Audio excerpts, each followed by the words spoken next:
Somos a Igreja Batista Memorial da Ilha do Governador. Sou o pastor Ademilson Pacheco, pastor e presidente da Igreja Batista Memorial da Ilha do Governador. E aqui agora o meu desejo é que você se sinta à vontade, conectado aí em sua casa ou em seu local de trabalho. E eu sei que o Espírito Santo vai convencer você do pecado, da justiça e do juízo. Ainda mais vai ativar você para ouvir atentamente a voz terapêutica da Palavra de Deus na série de mensagens na Igreja Batista Memorial da Ilha do Governador. E aqui agora vou compartilhar para vocês a parte 2 da série de mensagens bíblicas na carta que escreveu o apóstolo Paulo aos Coríntios, continuação do tema teológico, Igreja, o povo chamado por Deus. Abram suas Bíblias em 1 Coríntios, capítulo 1, versículos 8 a 31. Vou trazer à sua memória os sentidos teológicos da mensagem anterior em 1 Coríntios 1, de 1 a 7. A igreja eclésia é um povo separado por Deus e para Deus. A igreja eclésia tem um dono. A igreja eclésia é chamada para a santidade. A igreja eclésia é uma família universal. A igreja eclésia é um povo enriquecido pela graça de Deus. A igreja eclésia é um povo que aguarda a revelação apocalipse de Jesus Cristo, o Filho de Deus Salvador. Agora se prepare mentalmente, emocionalmente e espiritualmente para ouvir em sétimo lugar. A igreja eclésia é um povo que tem dependência da fidelidade de Deus. A Bíblia diz em 1 Coríntios 1, versículo 8, o qual também vos confirmará até o fim, para seres irrepreensíveis no dia de nosso Senhor Jesus Cristo. Ouça agora 1 Coríntios 1, 9. Fiel é Deus, pelo qual fostes chamados à comunhão de seu Filho, Riós, Jesus Cristo, nosso Kyrios, nosso Senhor. 1 Coríntios 1, 9. O apóstolo Paulo diz que a fidelidade de Deus precisa nos levar a uma vida de santidade ou de santificação. Em 1 Coríntios, capítulo 1, versículo 8 e 9, está escrito que Jesus Cristo, o Filho de Deus Salvador, nos confirmará até o fim para sermos irrepreensíveis para o seu glorioso dia. Preste bastante atenção. A nossa salvação depende da fidelidade de Deus. A perseverança dos santos, a segurança e a certeza da salvação não estão firmadas em nossas mãos. Em última instância, quem preserva é o próprio Deus, pois aquele que começou boa obra em nós há de completá-la até o dia de Cristo Jesus. Filipenses 1, versículo 6. O apóstolo Paulo diz que é o próprio Jesus Cristo, Filho de Deus Salvador, quem nos confirmará até o fim. É fascinante saber que a nossa vida está nas mãos de Jesus Cristo, Filho de Deus Salvador, e das suas mãos ninguém pode nos arrebatar. João 10, 28.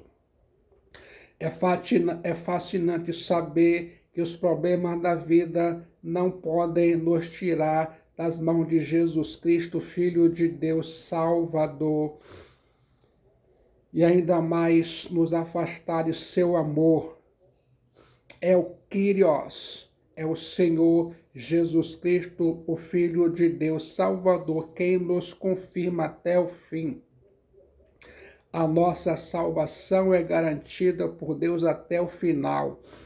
A perseverança da salvação é de Deus. Deus, já nos chamou à comunhão com seu Filho, Jesus Cristo, o Messias. Eu quero que você se lembre disso. A igreja eclésia é um povo chamado à comunhão fraternal. 1 Coríntios, capítulo 1, versículo 9 a 25. Depois que o apóstolo Paulo elogiou a igreja eclésia e falou da sua posição em Jesus Cristo, Filho de Deus Salvador, começou a tratar dos problemas de divisão que afligiam. A igreja eclésia lidou desde o início com as tensões provocadas pelas divisões. Estamos vivendo uma época fatídica nesse sentido, onde tantas igrejas se dividem. As pessoas não têm mais compromissos espirituais com a verdade, nem com a aliança de amor. Elas firmam um compromisso hoje, amanhã já estão desfazendo esse pacto espiritual. O triste é que os membros insatisfeitos das igrejas muitas vezes têm o pensamento ingênuo de que outra igreja na região seria uma opção um pouco melhor. Dessa inquietação surge o hábito comum do troca-troca de igrejas. O apóstolo Paulo reprova firmemente o sectarismo em Corinto. 1 Coríntios 1,13, mostrando para a igreja eclésia que ela não estava procurando ganhar convertidos para Jesus Cristo para exaltar seu nome. O único propósito do apóstolo Paulo era levar homens e mulheres a Jesus Cristo, o Filho de Deus Salvador.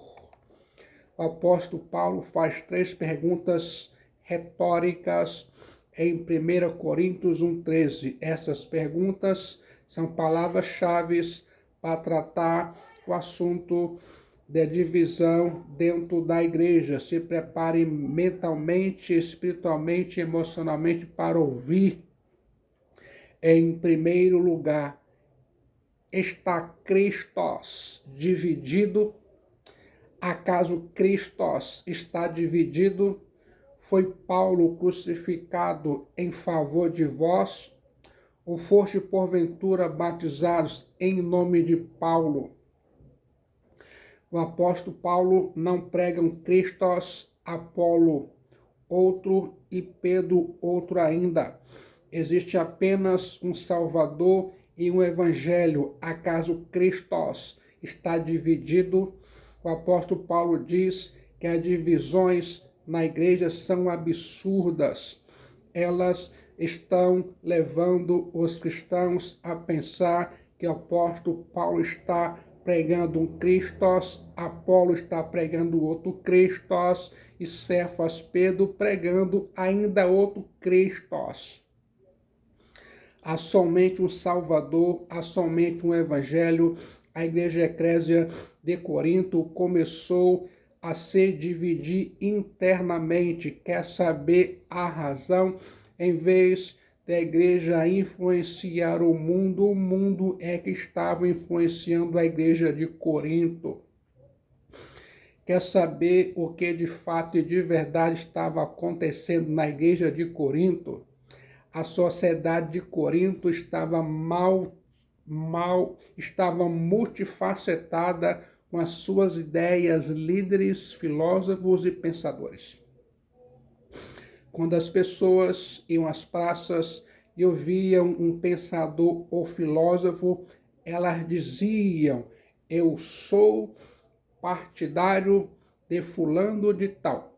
Outra afirmava: eu sou seguidor do filósofo tal. E outra ainda: eu sou seguidor do pensador tal. E essa influência mundana entrou na igreja de Corinto. É muito triste quando o mundo invade a igreja. A igreja estava seguindo o modelo mundano. E quer saber que modelo era esse? O culto à personalidade. A igreja eclésica evangélica brasileira vive o pecado da tietagem. Pregadores e cantores são vistos e tratados como astros, como atores que sobem no palco para dar um show. Essa atitude é um sinal evidente de imaturidade e decadência espiritual. A primeira carta de Paulo aos Coríntios nunca foi tão atual quanto hoje. Muitas igrejas atualmente deixam de olhar para a mensagem para enaltecer o mensageiro. Precisamos ressaltar que o mais importante não é o mensageiro, mas a mensagem. O apóstolo Paulo precisava perguntar à igreja de Corinto: eu sou de Paulo, e eu de Apolo, e eu de Cefas, e eu de Cristos. 1 Coríntios 1:12. Quem é Paulo? Quem foi Apolo? Simplesmente servos por meio de quem vocês creram. Um plantou, outro regou, mas o crescimento veio de Deus. O apóstolo Paulo diz à igreja de Corinto: não coloque atenção em vocês, em líderes humanos. Não ponham o pastor de vocês no pedestal. Não coloque um homem numa posição em que ele não possa estar. Só Jesus Cristo, o Filho de Deus Salvador, deve ser exaltado na igreja de Deus. E todas as vezes que a igreja, a eclésia, começa a dar mais importância ao pregador, ao pastor, ao mensageiro, que a própria mensagem, a igreja está prestando culto à personalidade, e isso é um pecado. A natureza humana gosta de seguir líderes carismáticos. Os cristãos coríntios enfatizavam mais o mensageiro que a mensagem. Por conseguinte, provocaram divisões dentro da igreja. Os cristãos coríntios, tiraram os olhos de Jesus Cristo, o Filho de Deus Salvador, e o colocaram os servos do Senhor, e isso os levou à competição. O apóstolo Paulo precisou dizer a essa igreja de Corinto que o culto à personalidade é reflexo de dois pecados: infantilidade espiritual e carnalidade. 1 Coríntios 3, de 1 a 3. O apóstolo Paulo enfatiza que os cristãos coríntios, eram crianças e carnais, pelo fato de estarem seguindo a homens. O culto à personalidade é um sinal de carnalidade e imaturidade. O apóstolo Paulo cuida do assunto de forma transparente. 1 Coríntios, capítulo 1, versículo 10.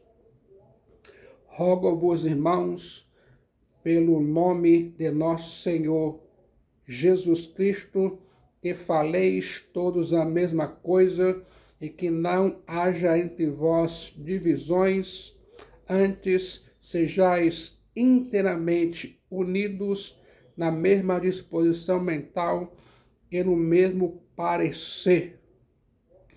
Ouça agora 1 Coríntios 1:11, pois a vosso respeito Meus irmãos, fui informado pelos da casa de Cloé de que há contendas entre vós.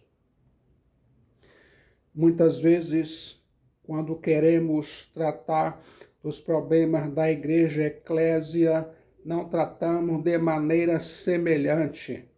O apóstolo Paulo ficou sabendo das contendas na igreja de Corinto. Ele, o apóstolo Paulo, informou a igreja de Corinto sobre o problema e deu nome de quem trouxe o problema. Hoje é comum ouvir comentários assim: tem alguém dizendo isso ou aquilo na igreja. Outros dizem: o pessoal anda comentando isso e aquilo. Ainda aqueles que comentam, algumas pessoas estão descontentes, algumas pessoas, alguém, o pessoal. São termos genéricos e indefinidos que não devem ser usados. Paulo agiu diferente. Ele diz que os irmãos da casa de Cloé o informaram que estava acontecendo divisão dentro da igreja. O apóstolo Paulo é específico quanto a informante e quanto à informação. Essa transparência neutraliza a maledicência dentro da igreja. Quando as coisas são trabalhadas em um ambiente de abertura e de transparência, o mal é tratado e resolvido sem deixar feridas, mágoas e rancores, no aspecto mental, emocional e espiritual. Depois de apontar o problema, o apóstolo Paulo roga aos irmãos, em nome de Jesus Cristo, que falem a mesma coisa, que não haja entre eles divisões. A palavra grega divisão é a palavra cisma, cujo significado é rasgar um tecido. O que o apóstolo Paulo está dizendo é que havia na igreja algo como um tecido rasgado. É isso que eles estavam fazendo, rasgando a igreja. O apóstolo Paulo ordena à igreja: antes sejais inteiramente unidos na mesma disposição mental e no mesmo parecer. 1 Coríntios 1:10. O apóstolo Paulo menciona 4 partidos dentro da igreja de Corinto. 1 Coríntios 1:12. Eu sou de Paulo, eu de Apolo, eu de Cefas e eu de Cristo. Quer saber a razão de 4 partidos dentro da igreja de Corinto? Quer saber quem eram esses partidos? Ou quais eram esses partidos? Existia o Partido Liberal de Paulo, o PLP, Partido Liberal de Paulo. O Partido Liberal de Paulo era certamente o partido dos fundadores da igreja de Corinto. Embora os cristãos de Corinto tivessem tido muitos preceptores, foi Paulo quem o levou a Cristo Jesus. O apóstolo Paulo foi o evangelista e o fundador da igreja em Corinto. Ele, o apóstolo Paulo, ganhou cada um deles para Cristo. Então, certamente, aqueles primeiros membros da igreja de Corinto começaram a dizer: não, Paulo foi quem começou tudo por aqui. Ele foi o fundador da igreja. Nós fomos os pioneiros desta igreja e nós estamos ligados a ele. Nós somos do partido de Paulo. Talvez os que engrossavam esse partido fossem aqueles indivíduos que seguiam a linha da pregação de Paulo, por exemplo, da liberdade cristã, não ficando atrelados ao legalismo que os judeus queriam impor. é bem provável ainda que os membros desse partido fossem pessoas que controlavam a estrutura da igreja e possivelmente não deixavam os novatos participar dela. Esse grupo era um partido formado principalmente por gentios.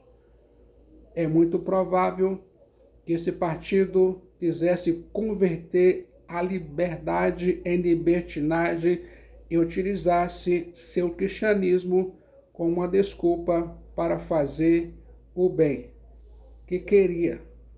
Não importa que Matias tinha este grupo, ele não obedecia ao ensino do apóstolo Paulo. É interessante que o partido seguidor de Paulo contraria e desobedece aos próprios ensinamentos de Paulo. O apóstolo Paulo não havia autorizado aqueles irmãos a colocá-lo numa posição de destaque que ele jamais pediria ou jamais poderia ocupar. Ainda existia o Partido Filosófico de Apolo, PFA. Nós poderíamos chamá-lo de Partido Filosófico de Apolo.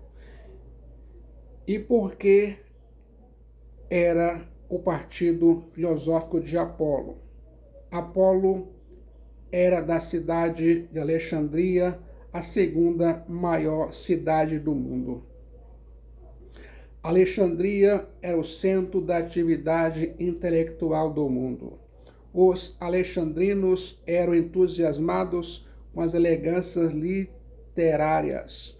Foram eles que intelectualizavam o cristianismo.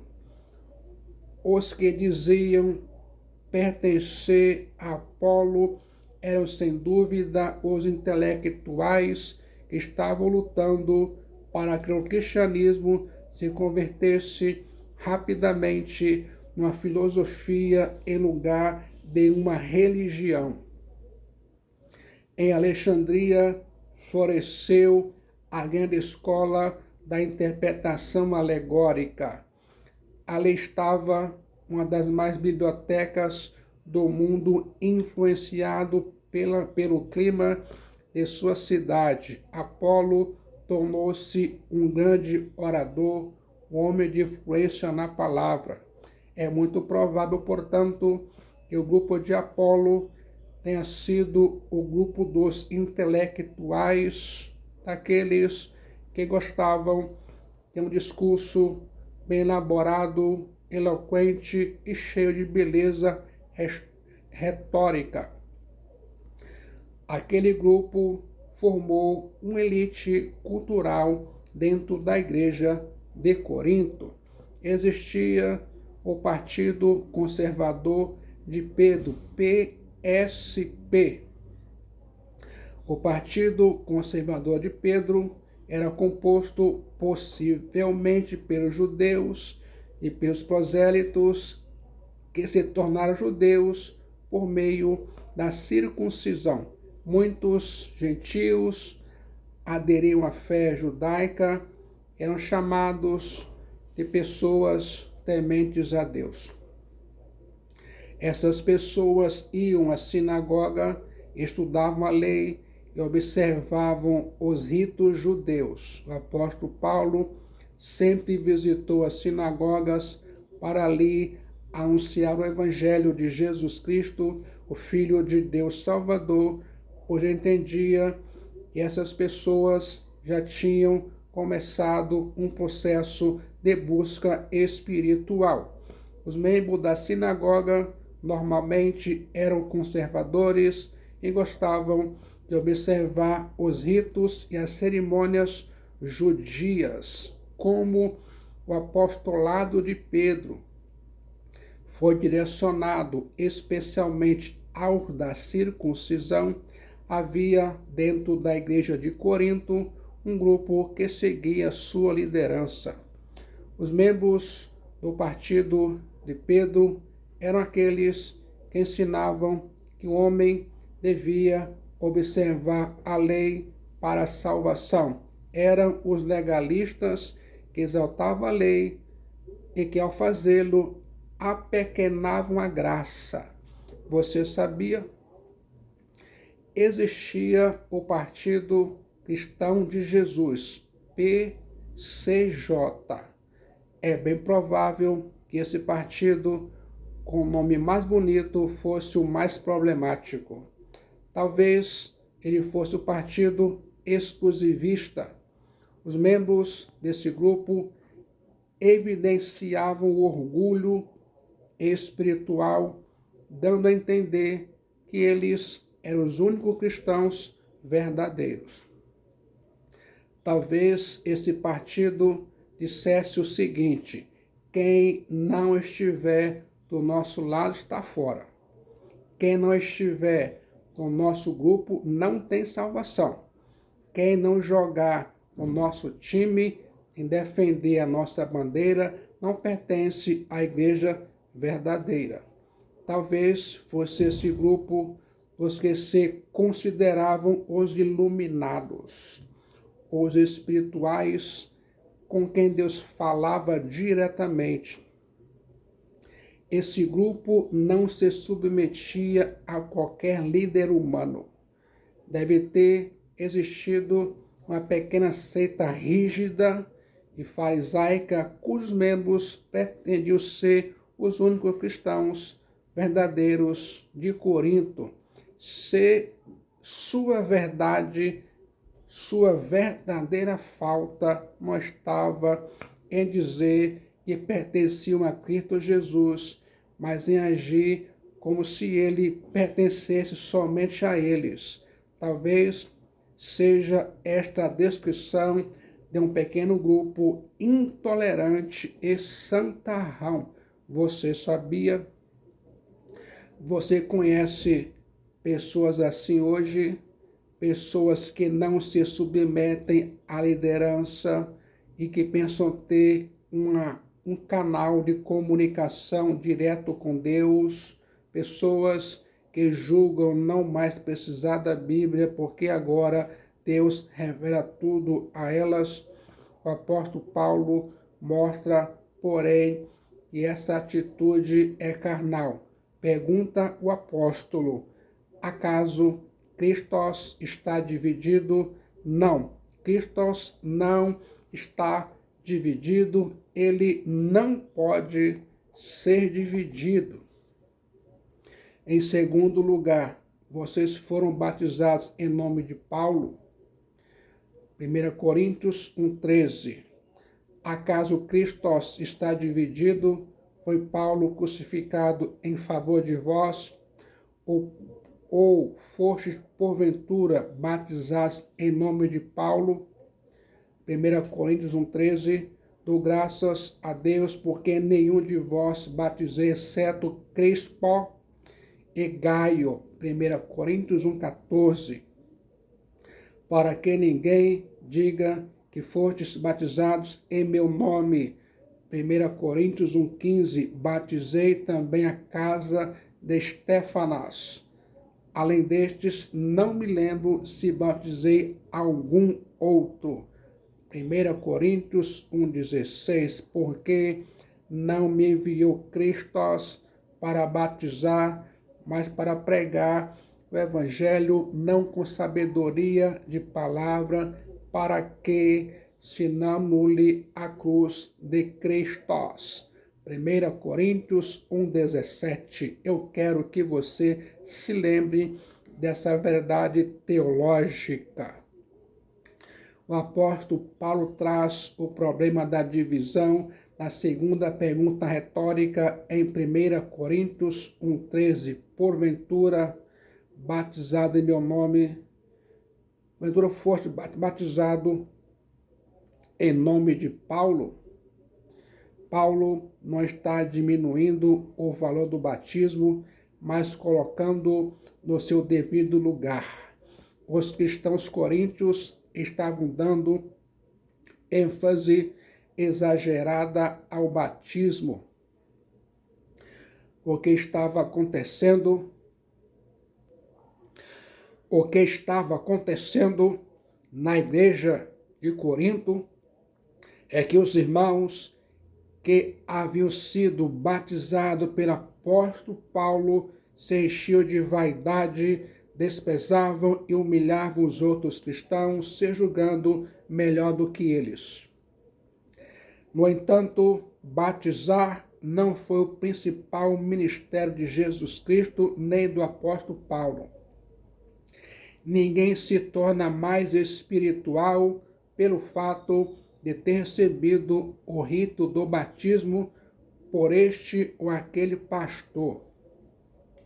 Essa mentalidade é infantil. Outros cristãos da igreja em Corinto estavam se orgulhando de terem sido batizados em nome de Apolo. Você conhece pessoas que acham que têm mais privilégios espirituais por terem sido batizadas pelo pastor fulano ou nas águas do rio Jordão? O apóstolo Paulo está dizendo que isso não é importante. É errado você identificar qualquer nome de homem no seu batismo, além do nome glorioso de Jesus Cristo, o Filho de Deus Salvador. Assim, em vez de honrar a Jesus Cristo e promover a unidade da igreja, esses cristãos coríntios exaltavam os homens e criavam a desunião dentro da igreja. O apóstolo Paulo não tinha uma lista de quantos batismos havia feito. O importante é ser batizado em nome de Deus Pai, Deus Filho e Espírito Santo. O seu batismo não vincula você com a pessoa que o batizou, mas vincula você com Jesus Cristo, o Filho de Deus Salvador. Eu quero que você se lembre dessa verdade teológica. Em terceiro lugar, foi Paulo crucificado por vocês? O apóstolo Paulo faz a terceira pergunta. Foi Paulo crucificado em favor de vós? 1 Coríntios 1,13. Paulo agora levanta um dos grandes temas desse capítulo 1 de Coríntios, a cruz de Jesus Cristo, o Filho de Deus Salvador. A cruz ocupa um lugar central na proclamação do Evangelho de Jesus Cristo, o Filho de Deus Salvador. A cruz é tanto ponto climático de uma vida de auto-renúncia, quanto instrumento designado de salvação.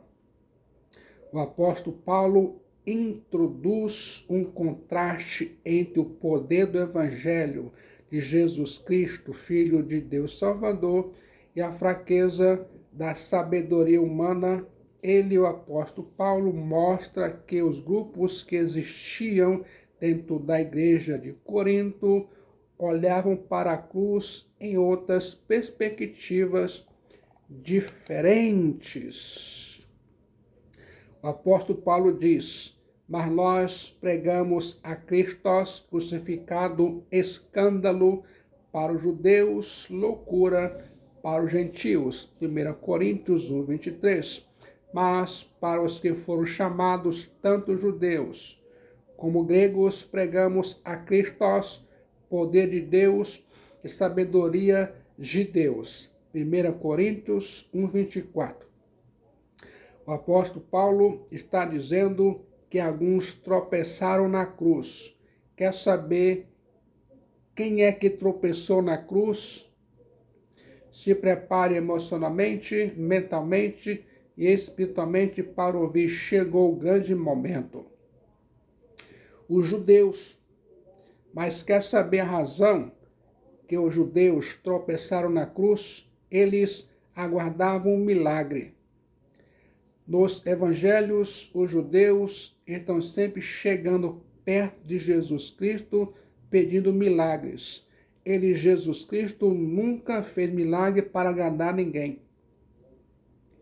Os judeus, estavam acostumados a uma história de grandes milagres. Eles aguardavam um Christos, o Messias vencedor, que iria quebrar o jugo dos seus inimigos. Na plenitude dos tempos, veio Christos, o Messias sofredor, aquele que se fez carne e morreu numa cruz romana. Não era isso que os judeus esperavam. Por isso, eles tropeçaram na cruz. Os judeus não viram nela, a cruz, o poder nem a sabedoria de Deus. Os judeus não viram na cruz um instrumento de salvação para eles. A ênfase deles, os judeus, era em milagres poderosos e a cruz era um sinal de fraqueza. Eles, os judeus, aguardavam o Messias Christos, vencedor, e Jesus Cristo, o Filho de Deus Salvador. O Messias veio como sofredor, porque os judeus esperavam sinais, eles tropeçaram na cruz. Contudo, a fraqueza de Deus, a cruz, é mais forte do que os homens. Quer saber quem tropeçou na cruz? Preste bastante atenção. Segundo lugar, os gregos. O maior problema dos gregos, era em relação à cruz. Para os gregos, a cruz era uma tolice, porque eles enfatizavam a sabedoria. Eles escarneceram da cruz. Mas Paulo pergunta, onde está o sábio? Onde o escriba? Onde o inquiridor deste século? 1 Coríntios 1:20, Paulo está dizendo que a sabedoria do homem não conseguiu atingir o conhecimento pessoal de Deus e não levou o homem ao conhecimento da salvação. O tempo áureo dos gregos e dos romanos e a filosofia de Sócrates, Platão e Aristóteles não lhes trouxeram iluminação espiritual. O apogeu da filosofia grega na Idade de Ouro, o século de Péricles, foi considerado pelo apóstolo Paulo como o tempo de ignorância e cegueira. Atos 17:30. A sabedoria deles não os habilitou a conhecer a Deus nem a receber a salvação.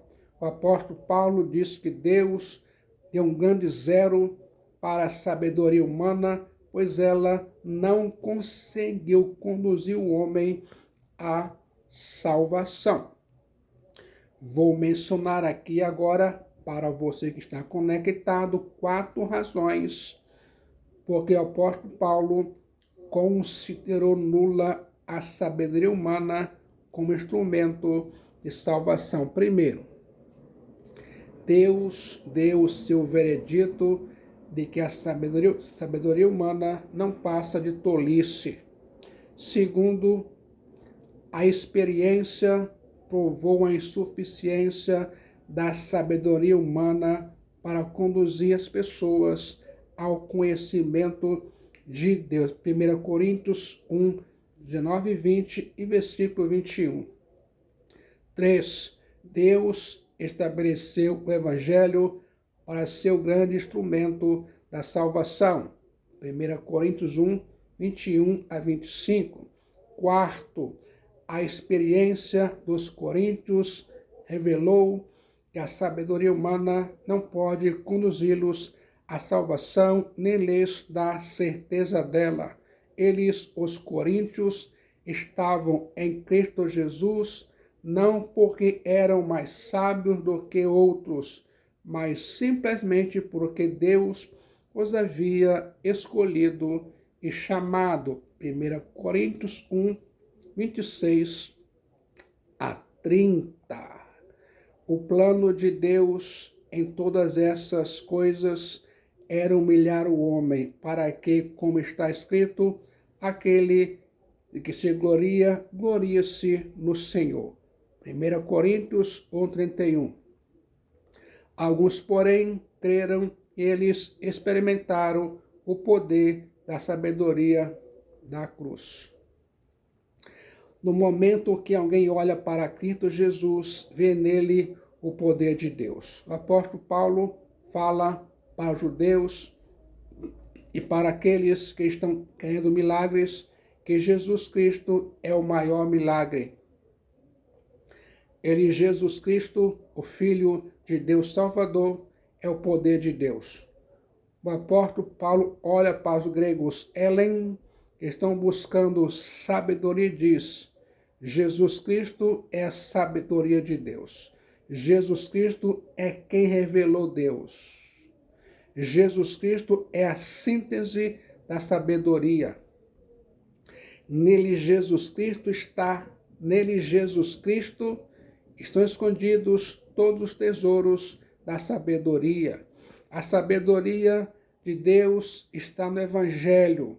Os gregos Helen não olharam para a cruz do ponto de vista de Deus. O apóstolo Paulo pergunta ao sábio, ao escriba e ao filósofo se eles conheceram a Deus por intermédio de seus estudos. Não. Eles conheceram a Deus por meio do Evangelho de Jesus Cristo, o Filho de Deus. O apóstolo Paulo só tem uma mensagem. 1 Coríntios 1:21. Visto como na sabedoria de Deus o mundo não o conheceu, por sua própria sabedoria aprove a Deus salvar os que creem pela loucura da pregação. 1 Coríntios 1:21. Mas para os que foram chamados, tanto judeus como gregos, pregamos a Christos, poder de Deus e sabedoria de Deus. 1 Coríntios 1:24. Christos crucificado é o poder de Deus para os judeus e a sabedoria de Deus para os gregos. Nós somos chamados à comunhão por causa da nossa união com Christos. Ele, Christos, morreu por nós. Nós fomos batizados em nome de Christos. Nós estamos identificados com Christos na cruz, que é maravilhosa base para a unidade espiritual da igreja. Ouça agora, a igreja é um povo chamado para glorificar a Deus. O grande problema dos cristãos de Corinto é que eles tinham a tendência de serem orgulhosos e às vezes se ufanavam de coisas que deveriam os chorar. Os cristãos coríntios tinham a tendência de ficar inchados de orgulho. 1 Coríntios 4, versículos 6, 5, 2 e 8, 1. Mas o Evangelho não deixa espaço para a soberba ou a vaidade. Quer saber como o apóstolo Paulo lida com essa questão de orgulho? Em primeiro lugar, Paulo relembra os cristãos de Corinto quem eles haviam sido. Irmãos, reparai, pois, na vossa vocação, visto que não foram chamados muitos sábios segundo a carne, nem muitos poderosos, nem muitos de nobre nascimento. 1 Coríntios 1:26. Eles, os cristãos da igreja de Corinto, estavam cheios de vaidade. O apóstolo Paulo corrige o problema da vida humana, mudando o foco dessa vaidade para a glorificação do nome de Deus. O Senhor chamou-os não por causa do que eram, mas a despeito disso. Eles eram terríveis pecadores. E sabia disso, Paulo os coloca no seu devido lugar. Em segundo lugar, Paulo relembra os cristãos de Corinto o motivo que Cristo os chamou. O apóstolo Paulo lembra os cristãos da igreja de Corinto, a razão de ter o chamado. Paulo está dizendo, pelo contrário, Deus escolheu as coisas loucas do mundo para envergonhar os sábios, escolheu as coisas fracas do mundo para envergonhar as fortes. 1 Coríntios 1:27. E Deus escolheu as coisas humildes do mundo e as desprezadas e aquelas que não são, para reduzir a nada as que são. 1 Coríntios 1:28. A fim de que ninguém se vanglorie na presença de Deus. 1 Coríntios 1:29. Deus escolhe o tolo, o fraco, o humilde e o desprezado para ressaltar o orgulho do mundo e a sua necessidade de graça. O mundo perdido admira o berço de ouro, o status social, o sucesso financeiro, o poder político, o reconhecimento social, mas nenhuma dessas coisas pode nos recomendar Deus ou nos garantir a vida eterna. Quer saber o que é que as pessoas do mundo dão valor? Elas dão valor ao berço ilustre, ao nome da família, ao lugar onde a pessoa mora, a faculdade que ela cursou, a posição que a pessoa ocupa na sociedade. São essas coisas que o mundo ama e valoriza. E o apóstolo Paulo diz que Deus não dá valor a nada disso, pois Deus escolhe as coisas que não são para envergonhar as que são. Deus não permite que ninguém se vanglorie em sua presença majestosa. Terceiro lugar, Paulo relembra os cristãos da igreja de Corinto a herança deles em Cristo Jesus. Diz Paulo, mas vós sois dele em Cristo Jesus, o qual nos tornou da parte de Deus sabedoria e justiça e santificação e redenção. 1 Coríntios 1:31, para que, como está escrito, aquele que se gloria, glorie-se no Kyrios, no Senhor. 1 Coríntios 1:31, Jesus Cristo, Filho de Deus Salvador, se tornou da parte de Deus sabedoria e justiça e santificação e redenção. A salvação é toda pela graça e por isso não podemos nos gloriar em homens, ainda que sejam homens como Paulo, Pedro e Apolo. Jesus Cristo, o Filho de Deus Salvador, é a sabedoria de Deus. E nossa sabedoria está em Deus. Ele, Jesus, quem abre a cortina para entendermos a vida. Se você não olhar para a vida através das lentes de Jesus Cristo, o Filho de Deus Salvador, não entende seu significado. Jesus Cristo, Filho de Deus Salvador, nos revela a Deus. Ele, Jesus, é a exegese de Deus. De igual forma, Jesus Cristo é para você justiça, pois ele, Jesus Cristo, é quem restaura a sua relação e comunhão com Deus. Por meio da fé em Jesus Cristo, você é justificado e declarado livre de culpa perante o tribunal de Deus. A justificação é o coração da mensagem cristã em todo tempo, em todo lugar. A justificação é a doutrina pela qual a igreja eclésia se mantém de pé ou cai. Jesus Cristo, Filho de Deus Salvador, é para você igualmente. Santificação, porque através dele, Jesus Cristo, que você é separado para servir a Deus. Em Jesus Cristo você é posicionalmente santo e por seu poder você é transformado ou transformada de um grau de santificação a outro. Finalmente, Jesus Cristo é para você redenção, porque foi Ele, Jesus Cristo, quem pagou o preço para que você fosse salvo, e é Ele, Jesus Cristo, quem virá em glória para levar você para a cidade do Deus vivo, a Jerusalém celestial, onde você reinará com Ele, Jesus Cristo, o Filho de Deus Salvador, para sempre. Você ouviu os 3 tempos da nossa salvação. O tempo passado, nós fomos salvos, pois Jesus é a nossa justiça.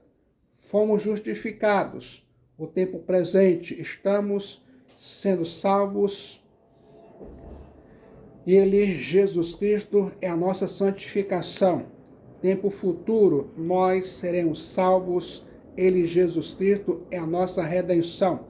Nós aguardamos esse dia quando o nosso corpo será redimido da presença e do poder do pecado. Gostou do sentido teológico dessa pregação na carta de Paulo aos Coríntios, 1 Coríntios 1, 8 a 31? Espero que sim. Agora se prepare mentalmente. Você está se sentindo bem a entregar sua alma para Jesus Cristo, o Filho de Deus Salvador? No momento de decisão em Jesus Cristo, o Filho de Deus Salvador, sua alma é salva, seu destino é selado e muitos benefícios advirão. Venha rapidamente como você está para Cristo Jesus e confesse a Cristo Jesus os seus pecados. Ele vai perdoar você, justificar você e salvar você, mas faça isso enquanto o seu coração bate em seu peito. E ainda mais enquanto você respira o ar da graça de Deus, pois haverá um dia que não vai ter oportunidade. Eu quero que você se lembre disso.